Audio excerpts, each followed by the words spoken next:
In modern Hebrew, the word for cabbage and the word for cherub are the same word, kruv. Same spelling, same pronunciation, completely different histories. The biblical kind is the winged creature guarding the gate of Eden in Genesis 3. The other kind is the green leafy thing in your soup. They have nothing to do with each other. They came into Hebrew from completely different worlds, separated by many centuries. And they merged. Here is the story. Cabbage belongs to one of the strangest plant families humans ever domesticated, Brassica oleracea, a scraggly wild herb that grows on European sea cliffs. From that one plant, humans bred cabbage, kale, cauliflower, broccoli, Brussels sprouts, and kohlrabi. Same species, different body parts exaggerated by cultivation. By the 6th century BCE, Greek sources already knew cultivated cabbage. The Greeks called it krambē. It arrived in the land of Israel during the Hellenistic or Roman period. By the time the Mishnah was being compiled in the early 3rd century CE, the rabbis already had a name for it, kruv, a Hebrew adaptation of the Greek krambē, probably rooted through Aramaic.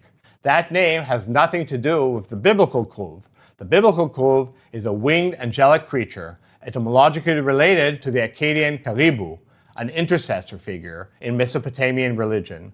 Different origin, different world, different millennium, but in modern Hebrew pronunciation, the two words collapsed into each other. The Hebrew word for cabbage stayed locked in religious texts for centuries. In the Arabic-speaking world, rabbinic commentators like Saadia Gaon and Maimonides glossed the Mishneh kruv through its Arabic cousin, karnab, easy.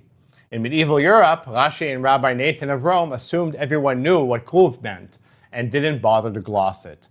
Then European Jews stopped using the word. They started calling cabbage by Yiddish loans, kol, kraut, kompost, stronk. By the 19th century, the Hebrew writer Mendele Mocher Sfarim was using kruv to mean beet. That's how completely the word had drifted from its original referent. Then modern Hebrew had to put it all back together, fast. In 1898, Eliezer ben Yehuda needed a Hebrew word for cauliflower. He took the Arabic karnabit and built kruvit. The new word caught immediately. In 1938, the Hebrew Language Committee coined kruv nitzanim, sprouts cabbage, for Brussels sprouts. That one stuck too. Later came experiments.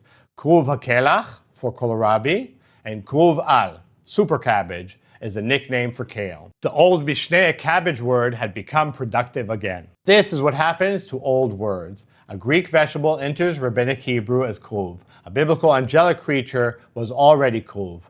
Modern Hebrew makes them sound identical. The plant falls out of view. The word holds its place. And when modern Hebrew needs to name a family of vegetables it hasn't had names for in 2,000 years, it reaches for the same word and puts it back to work. A Hebrew word for cabbage that also meant cherub is not a coincidence. It's a record of every language Hebrew has had to absorb. Now you know.